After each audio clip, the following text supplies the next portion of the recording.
라오디게아 교회는 특히 마지막 때의 교회를 상징합니다.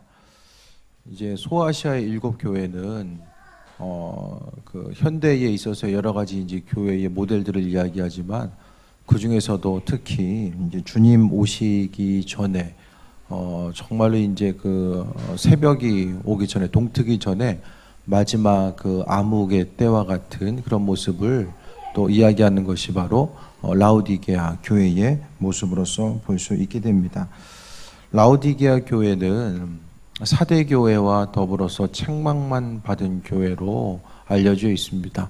소아시아의 7교회 가운데 라오디게아의 교회는 그래도 어느 정도의 경제적인 부와 또 명성을 가지고 있었고 또 그것을 통해서 이제 교회 공동체로서의 어떠한 부족함 없는 그런 상태를 유지하고 있었던 것이 라오디게아 교회의 모습입니다. 그 교회를 향해서 이제 마지막 때에 살아가고 있는 교회 공동체를 우리가 이 라오디게아 교회를 통해서 잘 또 비춰볼 수 있게 되기를 바랍니다. 14절 보면 라오디게아 교회 사자에게 편지하라. 주님께서 말씀을 통해서 편지하고 이야기하시는 것은 충성되고 참된 증인 하나님 아버지, 충성되고 참된 증인 예수 그리스도, 또 하나님의 창조의 근본이시니, 그러니까 하나님의 창조의 근본 자체가 예수님으로서 또 말씀하고 있어요. 그러니까 하나님의 일들과 사역과 그 행하신 모든 일들 가운데서 예수님이 얼마나 큰 위치를 차지하고 있는가, 핵심적인 위치를 차지하고 있는가가 오늘 본문을 통해서도 드러내게 됩니다. 그래서 예수님께서는 교회들에게 관심이 있었어요. 그러니까 지금도 마찬가지입니다. 주님께서는 우리 한 사람 한 사람을 향해서도 관심을 기울이지만 특히 교회 공동체를 향해서 아주 큰 관심을 기울이고 있다는 거예요. 그렇기 때문에 예수님께서 교회에 얼마나 중심을 두셨는지를 제자들도 알았었기 때문에 교회 공동체를 세우고 또 교회 공동체가 온전하게 하나님 보시기에 합한 상태로 세워져 나가기를 위해서 간구했던 그 모습에 대해서 우리가 발견할 수 있게 됩니다. 15절 보면 내가 내 행위를 아노니, 주님께서는 우리의 모든 행위 자체를 다 알고 계시고 그 행위에 따라서 우리의 삶을 이끌고 계신다라는 사실에 대해서 오늘 본문은 보게 됩니다. 그러니까 하나님의 시선은 다른 곳을 향하지 아니하고 항상 우리 믿는 사람들을 향해 있는 것 같아요. 주님의 시선은 사람은 이제 시선을 놓칠 때가 있지만 하나님은 항상 우리의 삶의 여정 가운데 우리의 마음의 중심을 보시고 또 우리가 행하고 있는 그 부분 한 가지 한 가지를 지켜봐 주시며 또 우리의 삶의 여정과 날마다 동행하고 계시는 그분의 뜻과 인도하심을 우리가 발견할 수 있게 됩니다. 하나님께서 행위를 보셨을 때에 라오디게아 교인들이 15절 보니까 차지도 아니하고 뜨겁지도 아니하도다. 내가 차든지 뜨겁든지 하기를 원하노라 라고 이야기합니다. 그 투수들도 보면 가장 그 애매한 경우는 뭐냐면 공은 빠른데 공이 컨트롤이 안 되는 거예요. 제구력이 안 좋아.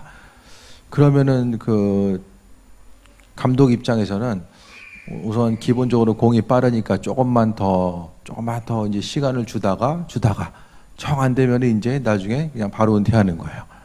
그러니까 마찬가지로 하나님 보시기에 합한 삶, 여기 나와 있는 것처럼 차지도 않고 뜨겁지도 않다라고 말씀하고 있습니다. 우리의 삶의 순간순간을 통해서 돌아봤을 때에 사람들과의 관계성 가운데서 돌아보게 되면 어떤 그 차든지 뜨겁든지 둘 중에 하나의 그 신앙의 열정의 모습에 대해서 이야기하는데, 중요한 것은 이제 오늘 라오디게아 교인들 향해 있을 때에 신앙의 열정 자체가 없고 그냥 평범한 신앙생활, 그러니까 특별할 것도 없고 그냥 쉽게 이야기하면 이제 종교생활이라고 이야기하죠. 많은 사람들이 이야기하는 그 종교생활 가운데 머물러 있었던 사람들이 바로 라오디게아 교인입니다. 시간이 됐기 때문에 예배는 가지만 그런 크나큰 기대함과 소망함 없이 그냥 시간이 됐기 때문에 교회를 향해서 움직이고 행했던 그 교인들이 바로 라오디게아 교인들로서 이야기합니다. 근데 주님께서는 그들을 향해서 내가 차든지 뜨겁든지 하기를 원하노라 라고 말씀하고 있습니다. 항상 제가 성경 보면서 말씀드리는 거는 이스라엘 민족들의 사고 체계를 제가 말씀드리잖아요. 그들에겐 다양성이 없어요.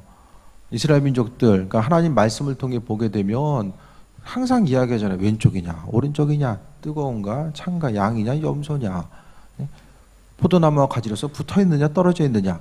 항상 둘 중에 한 가지 좀 어디 있느냐, 그것을 계속해서 물어보고 있고, 너가 누구냐, 그것에 대해서 질문하고 있어요. 그러니까 주님의 음성 가운데 우리가 생각해 봤을 때에 성경은 항상 우리의 삶에 대해서 우리 심령을 두드리고 있다라는 거죠. 물이 이제 들어왔다가 밀물이 됐다가 썰물 때가 되면 사람이 이제 그 물 가운데 가만히 떠 있다 보면은 해안 쪽으로 계속해서 발버둥 쳐서 움직이지 않으면 그대로 떠내려갑니다. 그러니까 신앙생활도 마찬가지인 것 같아요. 그냥 있으면 항상 떠내려갑니다. 왜 떠내려가냐면은 세상에서의 이 환난과 풍파, 우리가 눈앞에 보여지는 것들 항상 우리의 믿음 생활이 도움이 되는 쪽으로 오진 않는다라는 거예요. 그래서 등에서 이제 바람이 불어가지고 항상 눈에 보이는 환경 자체는 순풍이 잘 불어서 앞으로 나아갈 수 있도록 도와주기보다는 항상 환경과 세상의 여건들은 이 사단이 성경 보면은 사단이 공중원세를 잡았다라고 이야기하잖아요. 그래서 사단의 영역에 속해 있는 세상은 항상 우리로 하여금 역풍을 맞게 해서 끊임없이 가만히 있으면은 나도 모르는 사이에 조금씩 흘러 뒤로 떠밀려가는 이 상황을 이야기합니다. 여러분 삶의 여정 가운데 어떠십니까? 스스로 항상 그래서 성경은 우리의 삶의 여정 가운데 계속 말씀을 통해서 우리 심령을 두드리고 있는 거예요. 스스로 항상 내가 있는 위치에 대해서 정확하게 분별하지 않고 돌아보지 않으면은 나도 모르는 사이에 뒤로 가 있고 뒤로 가면 갈수록 제 위치를 찾아 나가는 것이 너무나도 힘들기 때문에 오늘 본문을 통해서도 말씀하고 있습니다. 그래서 항상 그 믿음 생활 자체가 여러분 어떠세요? 내 신앙 생활하는 데 있어서 주변 환경이 너무나도 도움을 준다. 아주 때 맞춰서 움직일 수 있도록 큰 도움을 준다. 그런 사람이 몇 명이나 있겠습니까? 별로 없어요. 환경을 통해 봤을 때 항상 믿음의 자리를 지킨다라는 것, 그리스도 예수의 사람으로서 살아간다라는 것, 천국 백성으로서 이 세상을 살아간다라는 것 자체는 환경은 절대로 우리에게 도움 주는 방향으로 흘러가지 않습니다. 오직 하나님의 도우심과 주권과 그 인도하심 가운데 있을 때만이 모든 방향성이 그렇게 흘러갈 수 있다는 것을 이야기합니다. 그래서 주님께서 우리의 행위를 보시고 내가 차지도 아니하고 뜨겁지도 않구나, 내가 차든지 뜨겁든지 하기를 원하노라, 한쪽 방향을 선택할 것에 대해서 주님께서 분명하게 말씀하고 있습니다. 우리 신앙생활하는 데 있어서 믿음 생활한다라는 것은 제가 말씀드리지만은 어느 정도 삶에 있어서의 불편함에 대해서 감내해야 되고 또 하고 싶은 일들에 대해서도 포기할 때가 있잖아요. 그러니까 내가 신앙인이기 때문에 포기하게 하는 거, 그런 것도 있는데 오히려 믿음 생활하면서 어렵고 또 세상 사람들이 누리지 못하는 거, 누릴 수 있는 것들 또한 포기해야 되고 양쪽으로 어려움이 가중되는 삶의 모습이 또 있을 수 있다는 것을 말씀드립니다. 주님은 오늘 말씀을 통해서 내가 내 행위를 아는데 둘 중에 하나를 선택해라. 중간에 어중간하게 있지 말고 둘 중에 하나를 선택할 것에 대해서 또 말씀하고 있습니다. 주변을 통해서 봤을 때는 어떻습니까? 항상 우리 삶을 통해서도 스스로를 돌아보거나 주변 누군가를 생각할 때도 이제 그 하나님 보시기에 우리는 정말로 온전하게 쓰임받는 존재, 하나님 필요하실 때에 쓰임받는 존재로서 살아야 되죠. 근데 결국 15절에 나와 있는 이 삶의 모습은 뭐죠? 쉽게 이야기하면 계륵과 같은 존재죠. 내가 먹기는 별로 없고 버리기는 좀 그렇고, 그러니까 좀 애매한 상태, 존재하지만은 어디에 사용할 수 없는 그런 애매한 상태로서 이야기하는 거죠. 그러니까 근데 그게 어려울 수밖에 없죠. 천국 백성으로서의 세상을 살다 보니까 우리가 지금 몸은 여기 있지만은 우리 심령은 천국 백성으로서의 세상을 살아가고 있는 거예요. 그러니까 우리는 하루하루 삶을 살아가는 것 자체가 하나님 나라 우리가 분리되어 있고 죽어서 천국 가는 그런 존재로서 이분법적으로 생각하면 안 됩니다. 그 부분은 우리가 이 땅을 살아감에 있어서 천국을 살아가는 것, 하나님 나라의 백성으로서의 온전한 삶을 살아가야지만이 이 신앙생활함에 있어서의 이 거리감이 좁혀질 수 있다는 것을 다시 한번 말씀드립니다. 16절에 내가 이같이 미지근하여 뜨겁지도 아니하고 차지도 아니하니 내 입에서 너를 토하여 버리리라 라고 말씀합니다. 그러니까 미지근하다라는 거, 그랬을 때 문제가 뭐냐면은 그럭저럭 버틸 수 있는 것이 아니라 결국에는 토해버린다라고 말씀하고 있고, 또 다른 본문에서 뭐라고 이야기하죠? 비슷한 경우를 바깥 어두운 데 내쫓겨 일 간다라고 이야기하고 있고, 또 함께 모아져서 불사르게 된다, 불사름을 당하게 된다. 아주 좀 어떻게 생각하면 좀 극단적인 표현이라고 생각할지 모르겠지만은 하나님의 영역 가운데 벗어나 있을 때의 성경은 분명하게 삶의 모습에 대해서 말씀하고 있어요. 하나님이 우리를 붙잡아 주시고 인도하시고 예비하심의 뜻이 분명하게 있지만은, 분명하게 하나님께서 이와 같이 말씀하시는 것은 하나님이 먼저 채우심과 인도하심과 함께하심, 그러니까 이것도 이스라엘 민족들의 그 광야 생활과 연장선에서 바라볼 수 있게 됩니다. 하나님께서 채우시고 인도하시는 것. 그러니까 오늘 그 14절부터 말씀은 교회를 향해서 이야기하잖아요. 라우디아 교회 교인들에게 말씀하고 있잖아요. 그 교인이라는 것은 하나님의 은혜의 영역 가운데 있고 은혜를 체험하고 있는 이들에 대해서 말씀하고 있는 거예요.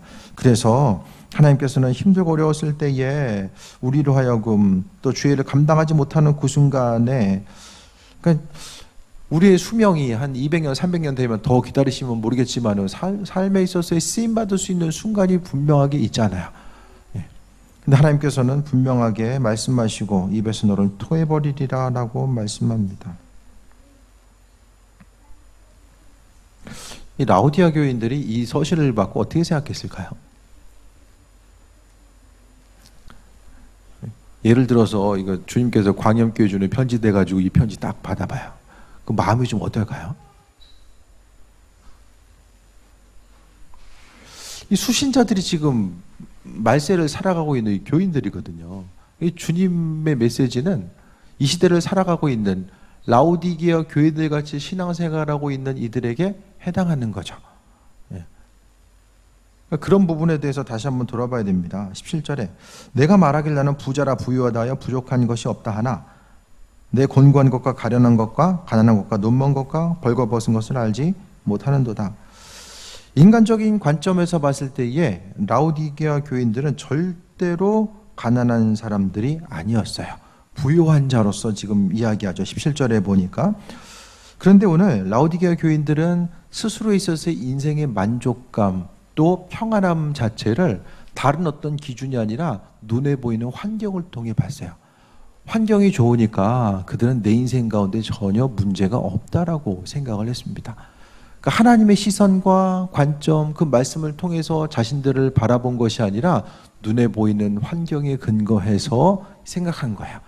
그러니까 눈에 보이는 기도 제목이 없으니까 내 인생은 그래도 주님 덕택에 그냥 잘 그럭저럭 잘 지내고 있구나라는 생각을 가지고 살아갔다라는 그 부분에 대해서 이야기합니다. 그런데 주님 보시기에 그들의 생각한 17절 초반절에는 나는 부자고 부유하여 부족한 것이 없다라는 것이 눈에 보이는 것을 근거로 해서 스스로를 판단했을 때에 바로 라오디게아 교인들 스스로의 판단이고, 주님 보시기에는 곤고하고 가련하고 가난하고 눈먼 것과 벌거벗은 것, 지금 표현이 5번이 강조돼요. 곤고와 가련과 가난과 눈먼 것과 벌거벗은 것. 한 구절 가운데서 라오디게아 교인들의 상태를 지금 5번을 강조하고 있어요. 이거는 지금 우리가 생각하는 것보다 문제가 심각한 거예요. 그냥 그들 그냥 신앙생활 하다 보니까 그냥 보이는 거에 근거해가지고 살아가고 그냥 열정을 잊어버리고 그냥 그럭저럭 신앙생활 했구나, 지금 그 차원의 것이 아니라 주님께서 라오디게아 교인들을 바라보는 관점 자체가 그렇다라는 거예요. 그럼 라오디게아 교인들 자체가 뭐 특별하게 잘못한 내용이 있습니까? 그들이 무슨 도둑질을 한다든가 뭐 누구를 죽인다든가 특별하게 하나님 보시기 합하지 않은 상태를 통해서 범죄했다는 사실이 나와 있습니까, 여기? 라오디게아 교인들을 향해서 니네 이런 죄 졌고 니네 이렇게 하는 게 정말 문제야. 그것에 대해서 오늘 책망하고 있는 부분들이 나옵니까? 근데 그것도 아닌데 17절 통해서 왜 5번이나 강조하면서 그러니까 지금 17절 통해서 볼 수 있는 그 주님 보시기에 라오디게아 교인들은 죽은 거예요. 죽은 상태입니다. 지금 그걸 강조하고 있는 거예요. 왜 죽은 거죠? 제가 계속 말씀드렸잖아요. 반응하지 않은 거예요. 반응하지 않았어요. 그래서 지금 이와 같이 말씀하고 있어요.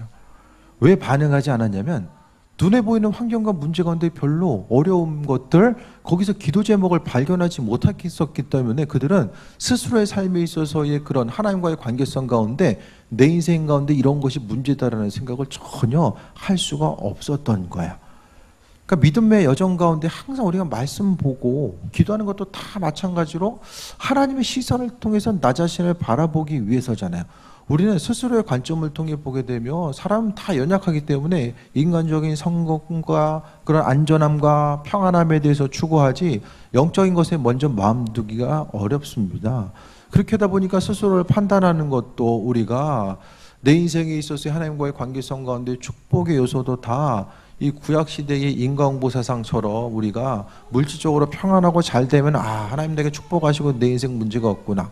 반대로 어떤 어려움이 있으면은 내가 좀 징계받는구나 이렇게 생각하며 살아가거든요. 그게 아니라 우리 시선 자체는 철저하게 주님의 마음과 생각과 그 시선의 근거에서 우리가 바라봐야 됨에 대해서 보게 됩니다. 그래서 17절 말씀을 통해 다시 한번 말씀드리는 것은 스스로는 부족한 것이 없다라고 하지만 주님 보시기에는 살아있다라고 해야 될 가장 가난한 사람. 쉽게 말해서 아무것도 없는 거예요. 여러분 세상을 어떻게 바라보십니까? 여러분 자신을 어떻게 바라보십니까?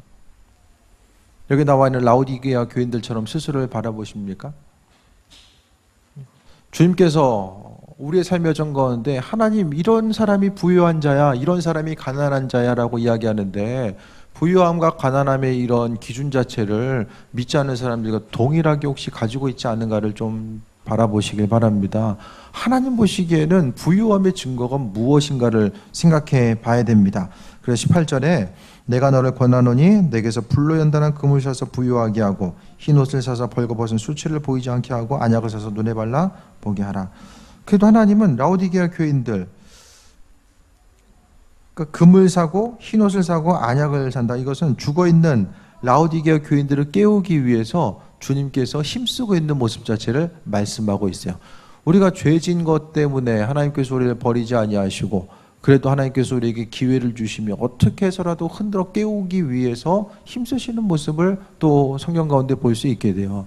라오디게아 교인들이 스스로의 상태를 알지 못하니까 하나님은 서신을 통해서 그리스도에서 주님께서 서신을 통해서 그들의 상태가 어떠한지에 대해서 정확히 말씀하시고 그들을 깨우시고 세우셔서 하나님께서 다시 한번 일꾼으로서의 삶을 감당할 수 있도록 만드시고 함께 하시는 것에 대해서 볼 수 있게 됩니다. 그래서 불로 연단한다는 것은 어떤 믿음 때문에 감당하게 되는 시험과 혼란과 어려움, 또 흰옷을 사서 벌거벗은 수치를 보이지 않게 하라. 어쨌든 옷이라는 것은 또 하나님께서 말씀하신 또 사명과도 연결되고 또 안약을 사서 눈에 발라 보게 하라는 것은 또 눈을 떠서 하나님의 일하심과 인도하심. 그러니까 여기서는 하나님의 말씀을 근거로 해서 스스로를 돌아보고 또 그분의 말씀에 근거해서 세상 모든 것들을 바라볼 것에 대해서 이야기하고 있습니다. 믿음의 영역 가운데 돌아볼 것을 이야기하는 거죠. 그래서 15절에 물은 내가 사랑하는 자를 책망하여 징계하노니 그러므로 내가 열심을 내라 회개하라. 하나님은 어떤 사람 책망하신대요? 사랑하는 자를 책망하신다. 하나님 사랑 밖에 벗어나 있으면 책망도 없습니다. 하나님께서 책망하실 때는 바로 그분의 사랑과 인도하심 가운데서 책망하고 있는 거죠. 믿는 자로서 삶의 순간순간도 마찬가지입니다. 하나님께서 이끄심과 예비하심 가운데 우리가 살아감에 있어서 마찬가지입니다. 그래도 어느 정도의 가능성을 보이고 있으니까 그래도 하나님께서 은혜 가운데 이끄시고 또 기회를 주시고 함께 하시는 것을 이야기하죠. 반에서 한 30명 모이는데 예를 들어서 반에서 한 28동, 29등 하면은 걔한테 공부해라 공부해라 해야 됩니까 말아야 됩니까?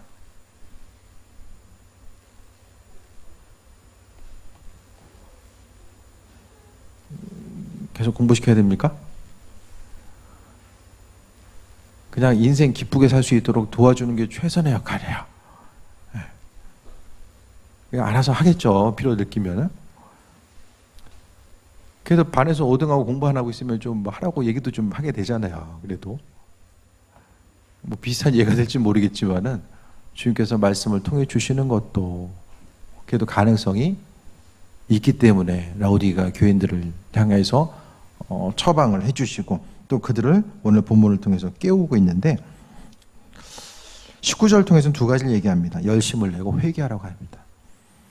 믿음의 열심을 내고 회개할 것에 대해서 말씀하고 있습니다. 그러니까 하나님 보시기에 합한자로서의 삶, 신앙생활은 정말 열심이 없으면 불가능하죠. 그러니까 이 열심 자체는 계속 말씀드리지만은 내가 스스로 열심히 살아야 되겠다 해가지고 그 열심 내는 게 아니라 주님께서 조금 더 가까이 가면 가까이 갈수록 그분께서 나를 채워주시고 인도하셔서 그 열심을 가지고 나아갈 수 있게 됩니다. 주님께 가까이 가지 않은 열심을 가지고 가다 보면 지치고 힘들고 언젠가는 쓰러집니다. 인간적인 노력과 마음 먹고 열정 가지고 가면은 결국에 남는 거는 후회와 아쉬움과 원망밖에 없어요. 오직 말씀을 통해서 주님 허락하신 열심을 통해서 우리가 나아갔을 때에 그 일을 감당할 수 있고 또 지난날 중간에서 어중간하게 있었던 이 상태에 대해서 예수님은 회개해라. 지나간 것들에 대해서 잊어버리지 말고 회개할 것을 분명하게 말씀하고 있습니다. 그 이후에 우리가 잘 아는 계시록 3장 20절 전도할 때마다 빠지지 않고 등장하는 이 3장 20절 같이 읽겠습니다. 시작. 볼지어다 내가 문 밖에 서서 두드리노니 누구든지 내 음성을 듣고 문을 열면 내가 그에게로 들어가 그와 더불어 먹고 그는 나와 더불어 먹으리라. 결국 이제 그 라오디게아 교인들 이거 한마디를 그냥 딱 구절을 빼서 보면은 믿지 않은 사람을 향해서 주님께서 문을 두드리고 계시는구나. 그러니까 마음 문을 열고 주님을 영접해야 되는구나. 그것에 대해서 생각하겠지만 이 문맥 가운데 보게 되면 지금 라오디게아 교인들의 상태가 어떤 거예요? 주님은 밖에서 문 두드리고 있는데 내가 문을 걸어 잠그고 있는 거예요. 문을 안 여는 거죠. 결국 이거는 원래는 교인들을 향한 얘기죠. 신앙인인데 예수님이 내 안에 없는 거예요. 밖에 계신 거예요. 그러니까 문 밖에서 지금 뭐하고 계세요? 예수님이? 두드리고 계시는 거예요. 저는 지금 뭐하고 있어요? 예수님 대신에 두드리는 거예요. 문 두드리는 거예요. 또 잔소리 하는구나. 이게 아니라 문 두드리는 거예요, 지금. 그러니까 오늘 본문을 통해 볼 수 있는 것은 차지도 않고 덥지도 않은 상태가 뭐냐? 예수님의 마음이 그 안에 없는 사람이죠. 그래서 예수님이 계속 두드리셔도 그 두드림의 소리를 듣지 못하고 또 예수님이 그 인생 가운데 필요하다라는 생각을 하지 못하는 상태임을 이야기합니다.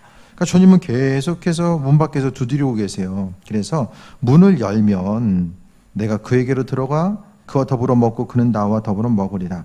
먹고 마신다라는 것은 하나됨을 이야기해요. 유대인들은 먹는 거 아무하고나 안 먹었어요. 베드로가 이방인들과 그 식사하려고 하는 그 장면을 통해서 얼마나 이방인들의 식사가 함께하는 식사가 어려운 일이었는지를 우리가 발견하게 되잖아요. 정말로 그냥 뭐 친하지 않은 사람 밥 한 끼 먹을까? 이런 거에 아니라는 거예요. 그러니까 함께 식사한다라는 것, 문을 열고 들어서 식사한다라는 것은 사랑과 믿음의 관계성과 그 교제 가운데 나아가는 그 친밀한 관계성 자체에 대해서 말씀하고 있습니다.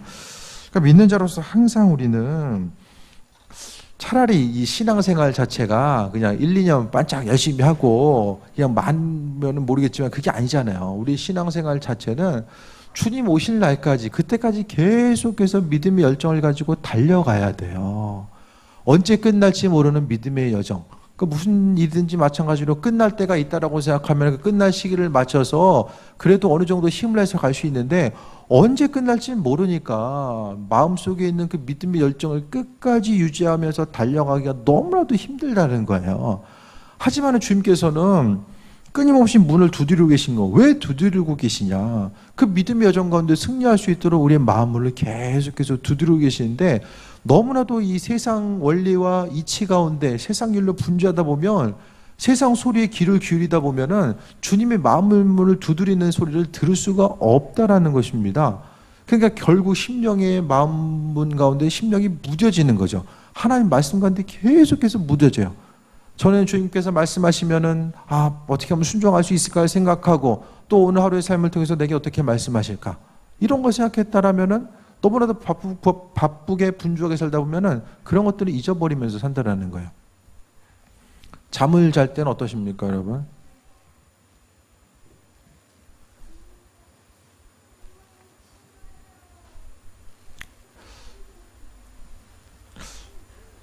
이한영 목사님 그런 얘기를 하는 거예요. 궁금한 게 있으면 주님 오늘 꿈을 통해서 알려주세요. 질문하고 잔다는 거예요.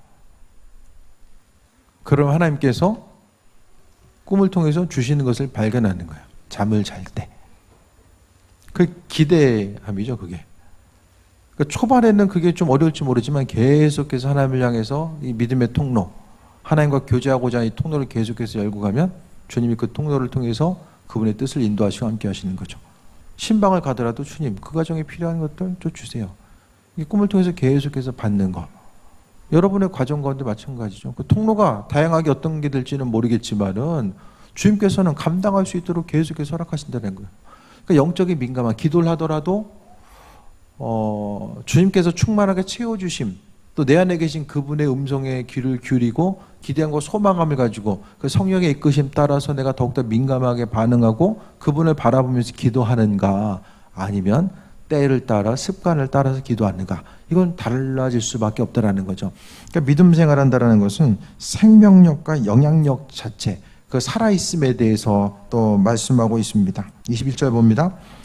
이기는 그에게는 내가 내 보좌에 함께 앉게 하여 주기를 내가 이기고 아버지 보좌 앞에 함께 앉는 것 같이 하리라 라고 합니다.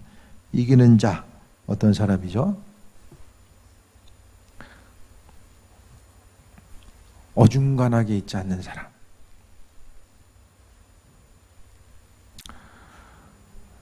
물 온도가 어중간하면은 라면도 못 끓여 먹어요. 그렇죠? 차가우면 아예 안 넣어요. 근데 뜨거울 줄 알고 라면 넣었는데 미지근하면은 그냥 과자 된 거 먹어야 되잖아요. 이게 마찬가지인 것 같아요. 이기는 자. 오죽했으면 우리에게 사도 바울이 세상에서의 삶이 영적 싸움이다, 전신갑주 입어야 된다, 오죽하면 그 얘기를 했겠어요. 또 사단이 우둔 사자와 같이 삼킬 자를 찾는다. 사도 바울이 복음 전하면서 세상을 살다 보니까 이 눈에 보이는 게 전부가 아니라는 사실을 그는 깨달아 안 거죠. 그래서 믿음 생활한다는 것 자체가 그냥 편안하게 주님의 도우심을 통해서 눈에 보이는 환경 자체가 어떻게 하면 좀 이 주님의 도우심 가운데 눈에 보이는 환경이 좀 잘 먹고 잘 살아갈 수 있는 환경으로 좀 편안하게 되고, 그 편안함을 통해서 끝까지 그냥 편안하게 갈다가 주님 만나는 거. 대부분 신앙생활하면서 그려지는 그림들이 있잖아요. 근데 그게 전부가 아니라는 사실에 대해서 성경은 이야기하고 있어요. 그 이기는 자, 세상 가운데 신앙생활은 이겨야 된대요. 주님 단순히 도와주세요, 그게 아니라 그 도우심을 통해서 세상에서 이기는 삶을 살아야 된대요. 누가 싸워 이깁니까? 사단과 싸워 이기고 때 육신의 연약한 본성과 싸워서 이기는 거. 그런데 그 이기는 삶을 어떻게 하고 있냐? 이기는 삶을 이야기함에 있어서 21절에 이기는 삶 이전에 20절을 통해서 말씀하고 있는 것은 주님이 문 밖에서 문을 두드리고 계신다. 왜 두드리냐? 바로 이기게 하시려고 주님이 문 밖에서 두드리고 계신다는 거예요. 믿음 생활이 힘들다. 또 왜 나는 날마다 넘어질까? 그것에 대해 생각했을 때에 주님이 내 인생 가운데 문을 두드리고 계신데 내가 정말 그분한테 마음을 열어드리고 내 인생 가운데 함께 하실 것에 대한 소망과 기대함을 가지고 더불어서 살아가고 있는가? 지금 내 자리를 먼저 돌아봐야 됩니다. 그래서 주님이 안에 계셨을 때 이기는 삶을 살 수 있게 됩니다. 그런데 주님이 없으면 경건의 모양은 있지만 경건의 능력을 잊어버린 거예요. 신앙생활하면서 능력 없이 신앙생활하고 기대함과 없이 신앙생활하면 그게 가장 불쌍한 거예요. 우리가 습관적으로 인간적인 생각, 뭐 경기가 힘들고 또 교회 부흥이 어려운 시대고 다 그건 누구나 다 할 수 있잖아요. 믿지 않는 사람도 다 할 수 있잖아요. 믿는 사람에게는 믿음의 언어. 하지만 주님 안에 계셨을 때에 그 모든 일들을 행하게 하신다라는 거. 때로는 믿음의 언어를 가지고 나아간다는 것 자체가 뭔가 좀 세상과는 동떨어진 삶을 또 이야기할 때가 있죠. 그렇게 보여질 때가. 저도 이제 가끔 가다 이제 청년들하고 학생들하고 이야기했을 때의 생각 자체가 그러니까 이제 어떤 신앙적인 이야기들 믿음으로 해결하고 믿음으로 나아간다라고 했을 때에 때로는 제가 생각하기에 목사님이 좀 세상을 좀 몰라가지고 저러는 건가? 또 세상이 어떻게 돌아가는지 모르기 때문에 맨날 더 뻔한 소리 하는 건가? 혹시 쟤들이 그렇게 생각할 수도 있겠구나. 좀 가끔 좀 그런 생각을 하거든요. 뭔가 세상에 좀 뒤떨어지고 몰라서 그렇게 이야기하는구나. 그게 아니라 어쨌든 충분히 이성적인 사고를 하고 또 삶에 있어서의 다양한 것들, 제가 할 말이 없어가지고 기도에 대해서 이야기하는 걸 아니에요. 누구에게나 젊은 세대든 또 회식분자든 다 마찬가지거든요. 중요한 것은 충분한 이성적인 그런 생각과 과정들을 거친 거죠. 그러니까 신학교에서 교육을 받고 특히 이제 어떤 학위 과정을 한다는 것은 이성적으로도 학문, 그 성경을 바라보는 이 단계를 거쳤다는 걸 이야기해요. 무조건적인 신앙이 아니라 이성의 단계를 소화하고 나서 말씀을 전파한다라는 그것이 포함되거든요. 그러니까 그런 것을 생각했을 때 우리가 이기는 자, 주님께서 내 안에 계셔서 이기게 하신다라는 그거, 믿음으로 움직이고 반응하고 하는 것이 때로는 믿지 않는 사람들을 보기에, 때로는 교회 가운데에서도 이거 뜬금없는 소리다, 뭐 저게 가능하겠어? 물론 그 약속 믿고 가서 어려움 당할 수도 있어요. 내가 주님 신뢰했는데 여전히 어려움 당할 수도 있어요. 하지만 하나님은 그 순간순간 행위에 대해서 바라보시는 거, 3장 15절을 통해서 내가 내 행위를 안다라고 했던 거, 이 행위를 안다라는 것은 어떤 그 미지근한 상태, 어중간한 상태인 행위만 안다는 것이 아니라 우리가 정말 주님 말씀에 의지해서 살아가고자 했었던, 선택하고 결정하고 나갔던 그 순간, 믿지 않는 사람들이 믿는 사람 바라봤을 때 어리석게 보이는 것, 그것까지라도 감내하면서 믿음으로 선택한 그 부분을 주님께서 귀하게 여기신다라는 것에 대해서 말씀합니다. 이기는 사람은 주님 보좌의 옆에 함께 앉게 하신다. 이게 뭐 상징적인 표현일 수도 있죠. 그런데 천국에서 주님 가까이 있는 것, 천국에서의 자리는 그 신선종 목사님, 그분이 이제 신학교 유명한 조직 신학자였는데 천국과 지옥을 보고 와서 이야기하잖아요. 가장 좋은 데는 하나님 가까이 있는 자리, 보좌에 가까운 자리가 좋은 자리였는 거예요. 네. 교제하게 하신다. 왜? 주님께서 세상에 이기셨기 때문에 그 이긴 사람들을 통해서 천국에서 교제할 수 있도록 행하신다라는 사실을 분명하게 말씀하고 있습니다. 말씀 정리합니다. 여러분, 신앙생활은 무엇입니까? 여러분이 생각하는 믿음 생활은 무엇입니까? 다들 꿈꾸는 믿음 생활은 현실은 어렵지만은 내가 열심히 기도해서 또 주를 향해 헌신해서 주님이 나를 귀하게 여기셔서 안 된 일들이 욥이 한순간에 일어났던 것처럼 한 번에 우르륵 일어나서 그 이후에 죽는 그 순간까지 고난 없이 쭉 그 상태가 유지됐다가 편안하게 눈을 감고 천국에서의 편안함이 유지되는 거. 이 많은 경우 이제 그런 공식을 가지고 신앙생활들 많이 하거든요. 근데 성경은 그걸 이야기하고 있지 않아요. 성경에 나온 사람들 다 고생하잖아요. 하지만은 그 고생 가운데서 주님과의 교제함을 기쁘게 생각했고, 환난과 어려움이 있었지만은 마음문을 열어드리고 주님과 함께함을 통해서 환난과 어려움이 있든 기쁘고 행복한 순간이 있든 인생의 모든 순간을 기쁨으로 승화시켜서 함께하고자 했었던 삶의 모습을 이야기하고, 결국 믿음 생활은 마음문을 열고 주님과 함께하는 그 부분에 대해서 말씀하고 있습니다. 항상 세상을 살아감에 있어서도 마찬가지입니다. 육신적인 생각이 있으면 다른 사람들을 판단하게 돼요. 영적인 감각, 영감이 아니라 육감에 의해서 움직이다 보면 내가 가지고 있는 육적인 감각은 끊임없이 믿음의 언어, 또 어떤 긍정적인 언어보다는 부정적인 것을 쏟아낼 때가 많이 있습니다. 하지만 내 안에 계신 주님, 내가 마음문을 열고 주님을 모시고 나아갔을 때에 내가 있고 없음 때문에 기쁨과 즐거움이 사라지는 것이 아니라 주님 은혜 가운데 충만함으로 채워지는 것이고, 때로 하나님께서 그 사실을 우리에게 달아보시기 위해서 환난과 어려움을 주시고, 그 환난과 어려울 때마다 우리가 생각해 봐야 될 것은 내 인생에 여전히 주님이 필요하구나, 또 내 분량의 믿음의 분량이 여기까지 왔구나, 이것을 점검해 보면 되는 거예요. 나머지 어찌할 수 없는 부분들 다 주님께서 행하실 것에 대한 소망함과 기대함 가지고 나아가는 거죠. 오늘 말씀 가운데 22절에 귀 있는 자는 성령이 교회들에게 하시는 말씀을 들을지어다라고 합니다. 라오디게아 교회뿐만 아니라 교회들에게 성령이 하시는 말씀. 성령은 지금 이 시간도 아버지의 뜻을 우리에게 비춰주신다. 이 시간 또 기도했을 때에 성령께서 우리 한 사람 한 사람에게 비춰주시는 말씀이 무엇인지를 깨달아 알고 내 안에 정말 이 라오디게아 교인들 같은 모습이 있다고 한다면 오늘 말씀 가운데 주님이 생각나게 하셔서 회개하게 하시고 의의 길로 복된 길로 나아갈 수 있도록 은혜로 이끄심에 대한 소망함 가지고 나아가야 됩니다. 오늘 본문의 말씀 3장 20절 말씀, 주님께서 항상 문 밖에서 우리를 두드리고 계신다. 왜? 이기게 하시려고. 그분 안에 마음문 열지 못하면 우리는 이길 수 없습니다. 날마다 패배자로서 살 수밖에 없습니다. 기도하고 말씀을 통해서 마음문 열어드리시고 또 그분과의 교제함과 동행함을 통해서 새해 먹고 나아가는 귀한 삶 되시길 축원드립니다. 찬양하고 또 전심으로 기도합니다.